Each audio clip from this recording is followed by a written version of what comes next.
right, just waiting on that YouTube live. All right, we are streaming live. What's going on, guys? Donnie Rouse here, and today I want to talk to you about stepping out of the noise. But first, let me start with the question. How many times in a day do you actually stop? Meaning you put everything down just to kind of connect and feel the moment. I'm willing to bet that there are actually very few of these moments in your day. And the reason why I say that, or I assume that, because I was very much that way. And there's a problem when you don't take that time to connect with yourself, to connect with the moment, to connect with greater things in life. You start to make the small things big and the big things small. I don't think I have to tell you how that affects your life when you do that long enough. All of a sudden, you start putting all of your mental power towards the things that aren't going to matter one day, 1 week, 1 month, 1 year from now. So how do you reconnect? Like, how do you bring yourself back to the most important, the essence of what's important for your life? I tell you one thing, that it's not going to be something that is going to be easy in doing it. It's easy in theory, but in application, it's actually very challenging, because the entire time while you're doing it, your mind is going to be kicking and screaming because you've been stressing yourself out for so long that it wants to continue going down that path because that is what it knows. But I promise you, if you heed the advice I'm about to give you from the story I'm about to share, and just literally apply a little piece of it towards your day going forward, that it's going to make a dramatic difference in your life. So first, let's bring some awareness to your life. Like, how are you approaching your day? Like, how do you feel on a regular basis? You wake up in the morning, what do you feel? Right? Do you feel like, holy shit, I'm just thrown right into it, there's no time to breathe, and I'm feeling lightheaded? Or are you on the opposite side of the spectrum, and you're like, you know what? I wake up, I feel super calm. I have my coffee in the morning. I am connected to everything that is. I'm one with the world, with my environment. I know exactly why I'm here, what I want to accomplish, what makes me feel good. Maybe you're one of the very few that are on that side, because very few people live there, at least all the time. But the more we can start moving that ball and pushing it towards the other side, the more we could live into really who we are, what we were here to do, and just bring more joy to our life. So the first thing is, bring some awareness to it. What are you feeling on a day-to-day basis? Secondly, what do you want to feel? Like, how do you want to experience your day? It's so easy to think that the events of your day are controlling you, when it's actually very much the opposite. You are in control of the events of your day, at the very least, how you show up. And so when you put the stakes in the ground at the very, very beginning, and you know why you're going, you put intention into your day, now all of a sudden it's easier to kind of mold it into what it is that you want. And then thirdly, once you put that intention, the only other thing to do is to make it happen. And I'll tell you this, just by putting the intention there, what's going to happen is that you're going to see the opportunities show up in your day, but it's up to you to take those. So yesterday, I one of the things I'd loved when I was living in Miami Beach, one of the things that brought me so much joy was that I would take in the evening, well, morning too. I would go down to the beach. I would take my breakfast down to the beach. I would sit there, eat my breakfast, my not instant oats, my overnight oats, as the sun was coming up, and then I would just look in awe, because it's coming up. Everything's starting to get more active, and but it was like a slow start to my day. Then I would go in, I would do some work, and it literally changed my entire day. When I did that, like, my day started off, and it was amazing. I didn't like being secluded. When I was in Miami, I would always work in from my apartment. And so that part I didn't like as much, but when I started off with this habit, I actually was very productive. And then I would go out mid-afternoon, and I would go skateboard, and then I'd come back and do a little bit more work. And then at the end of the day, what I would do is I would go out to the opposite side of the island, and then I would bring tea, and most of the time I would bring my dinner, and I would sit there as the sun was setting, and I would eat my dinner, drink my tea, watch as the sun was setting, and all the lights of downtown Miami come on. It brought me so much joy, so much peace, and really, really just connected to me to my day. I would go back to my apartment. All of a sudden, everything was quiet, right? I mean, and it's not like my neighbors were making noise or that there was music playing across the hall. It was my mind was quiet. Like my mind was actually put to rest. And this is probably one of the biggest issues that we face right now is that there's so much shitty noise. There's so much noise in this world. So many people trying to make demands on your time that it just speeds you up and has you going in this vicious circle that you don't know how to stop. But stopping is actually the easy part. It's just stepping outside of the noise for a moment to give your mind enough time to just calm down. So I'm back here in Connecticut, and I did that when I came back from Miami. I did that for probably like a few days, and then I was right back into the way, like my normal groove. Then it was like, oh my God, there's no time to do this, no time to do that, and I would go around. I would reserve times in the morning to have my coffee, to journal. But then there was a lot of times where I was just in quiet desperation. I was just trying to give myself a little bit of like a cushion before like the day would come in and take me on that roller coaster. Because there's all these different projects that I want to be a part of, create, and it just felt like overwhelming. And I was doing it to myself, to be honest with you. I was doing it to myself. The thought of going out and, taking a walk in the afternoon during lunch, taking a break from doing work at the computer and going out. Like, I'm like, oh no, there's no time to do that. I don't have time to do that. And I would get all flustered, and as a result, I would stay at my desk. And how do you think that made me feel as a result of not moving, right? I'm staying at the desk, telling myself I don't have the time. And then I would, keep going. It actually was less productive than that. I had just gone out and taken the damn walk. Right? Taking the walk, moving your body, seeing new things, it revitalizes you. And I would tell myself that I couldn't do it. And then going back to the beach, like and going there and doing that evening routine, I would go towards the gym, like, you know what? I'm going to go to the beach today. Then all of a sudden I would get there. I'm like, oh, no, I can't. There's no time to go to the beach. I have to get this, and this done so I could do this tomorrow.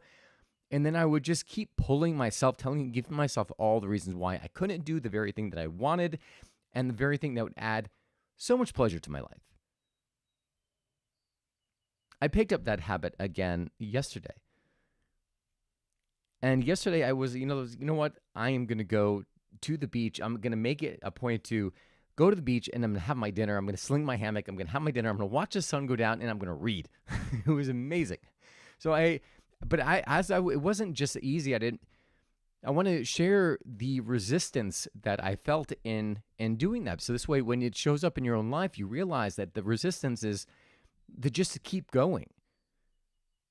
So I was on my way to the beach. On my way to the gym, and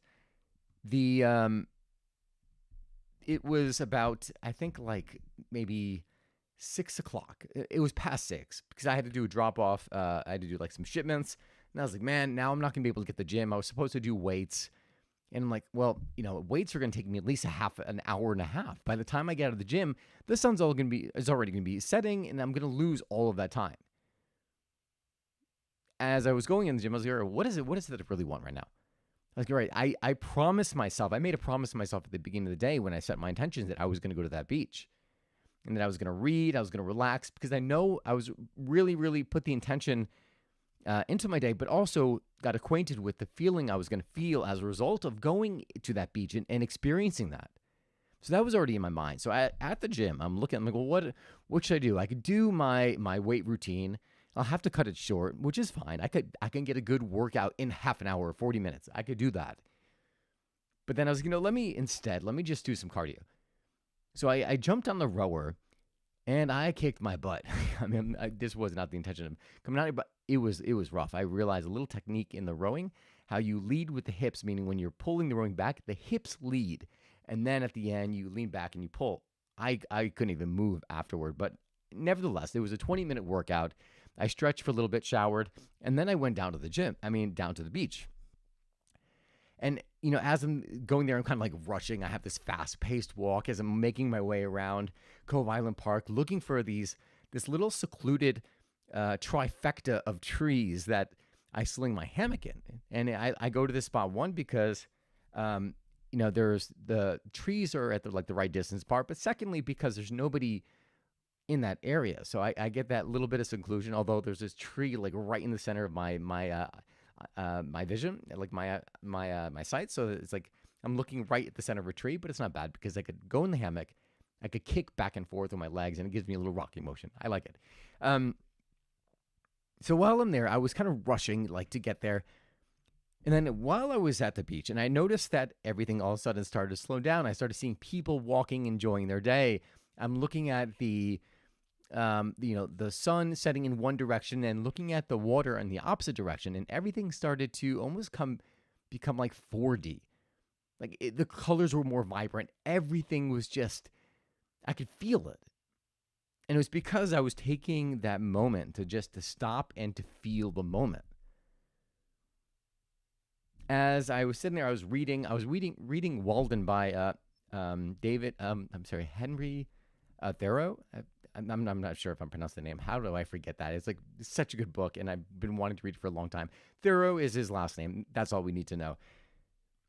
And in this book, talks about simplicity. He goes out to nature. He goes out to Walden Pond, and spends, I think, 2 years there. Builds his house, and what he realizes in this is that once his needs were met, like the food, shelter, and clothing, that he didn't really need anything. It was about the warmth, like just having the warmth of the body. Like the food that he was eating gave the body warmth. And once you had that warmth in the body, then everything else was just kind of like icing on the cake. And one of the things that really stuck to me, and the reason why I mention this is just because it goes into the simplicity and how it's so easy to get caught up with comparison when you are back home. He goes and he's talking about travel. One of the reasons why I started reading the book was because of this whole philosophy that he had in this book about travel, simplicity, and living a certain way. And he was talking about travel and how he'd met, if he was given the story about a woman who, when traveling, they would, live very simply. Like the clothing was, very simple clothing. But when they came back to the United States, the clothing was very fashionable, very high end. And he was going into saying about just about the simplicity, how people spend all this money on things that they don't really need just because they have to keep up with a persona. His idea behind buying a new wardrobe, for example, was that you don't buy new wardrobe for the sake of buying a new wardrobe or for an event. You buy new clothing when you grow out of the person that you are, which I thought was mind-blowing. Like, how many times do you hold on to things that no longer serve you, that you've grown past, but you hold on to this old identity, and as a result, it kind of keeps you a little bit like in the past. So I thought that was like just a thrilling concept that he had presented there. But the whole concept, what I really wanted to mention that was for the simplicity. He went out there to really understand what was it that he really needed in life. And it turns out to be very, very little once he talks about the great sages, the saints, and how they went out and realized that when they were living in poverty, that once those needs were met, they had everything they need. And I'm not saying this for you to go live in poverty or to give up everything, but rather just to give you a little shake, to help you understand, well, what is it that's really important in my life? Like, where am I driving the ship, and where is somebody else driving this ship in a direction that I don't even want to go? Because that is ultimately what is going to leave you feeling like you're always thirsty, feeling like you're always missing something, when it is just someone else trying to feed you something that you don't even want in the first place. So I gave you a lot of things there. let's bring it back to the center. My start to my day today was this. I set my intention for the day. Like, what is it that I want to feel? And then I went through all these things, but then I was thinking about the greater, like my life as a whole, and how I want to live passionately, how I want to have an impact on the world. And then I started journaling. Well, what exactly does that look like? And I was going, journaling. I'm like, coffee, obviously, freedom of travel. And then I threw a cafe in there, right? I'm like, having a coffee shop, because I love the coffee, making the coffee. And I love the social aspect of it, right? But for my life right now, it doesn't fit, because I still want to do a lot of traveling. I don't know if that's ever going to change. I'm always going to want to travel. But at least right now, I made a conscious decision not to pursue the cafe. And then as I was going through the impact I want to make, like, what is the impact I want to have on the world while I'm here and when I'm no longer here? And that answer that came to me was to help people feel the moment, to connect people to the moment and what is important in that moment, because it's so easy to lose sight of what's important, to let all the noise around you drown out what your heart is calling you to do. One of the things that I feel I'm here to is to connect you to that desire, to your day, to the things that really matter. I do that through this podcast here, and hopefully I do it through the coffee, by making coffee that's so delicious that it gets you to stop and savor that moment. So going back to the beginning, like, how do you wake up every day? Like, when you wake up in the morning, what are the emotions, right? And I don't want to trigger you, but if you are triggered by this question, I want you to understand and ask yourself why.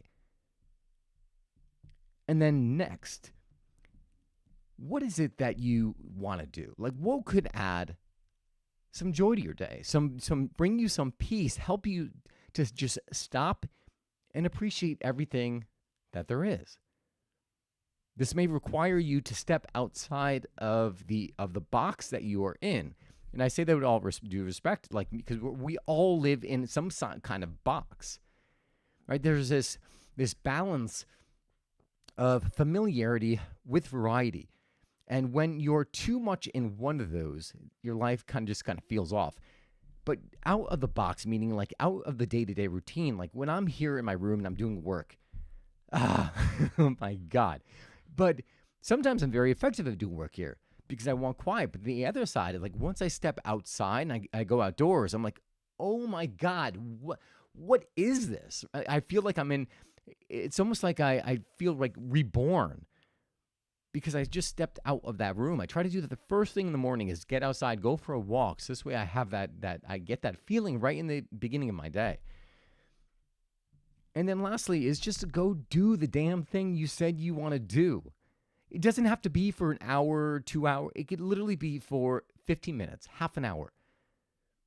I promise you that if you do that, even if it's a freaking cup of coffee on your porch watching the squirrels gather nuts and whatever, take that moment. It's going to add so much value to your day. It's going to bring you so much clarity. It's going to realign you with the things that are really important and really matter in your life. And this is important because there's everything around you that is trying to work against you, is trying to pull you in a direction that of their needs, their desires, not what is right for you. So I encourage you to do that, because your happiness, your joy, your fulfillment is all at stake. So commit to something, to doing something that will connect you to that moment, whether it be a cup of coffee, whether it be a walk after dinner, whether it be maybe just catching up with a friend. You don't have to do it alone. Get a friend and say, hey, you know what? We haven't seen each other in a while. Let's go for a walk. Really? Why do you want to go for a walk? It's kind of weird. You never asked me to go for a walk. Because I want to just connect with the moment. And I want to connect with you. Do something, anything to knock you out of that day-to-day humdrum routine where you are just in hypnosis. Do that, and I promise you, you will see the benefit, and it will impact your day as well as your life going forward, so long as you continue it. So that's what I have for you guys today. I hope you enjoyed this message. I hope it changes how you look at your day, as well as the intentions you put into it and how you feel. And if if all goes to hell, just at least you can enjoy a cup of Rouse coffee. So that is all I've got for you today. I hope you enjoyed this episode here. If you did, please share it with someone whom you feel could benefit from it. And again, please, please, please, if you wouldn't mind leaving a review for this podcast, it would be a tremendous help and I would greatly appreciate it. So I'm here to connect you to your day, the things that are important. And while I will still continue to do it, it feels good to be able to expand that reach and get more people to hear the words that I'm sharing. So I hope this helped you. If you have any questions or comments, you can send them to me via my website at donnyrouse.com, DonnyRaus.com. That is all I've got for you guys today. Hope you enjoyed this episode. Remember, you only get one life. Live fully, live passionately, and most of all, live now. God bless you guys, and I will see you again soon.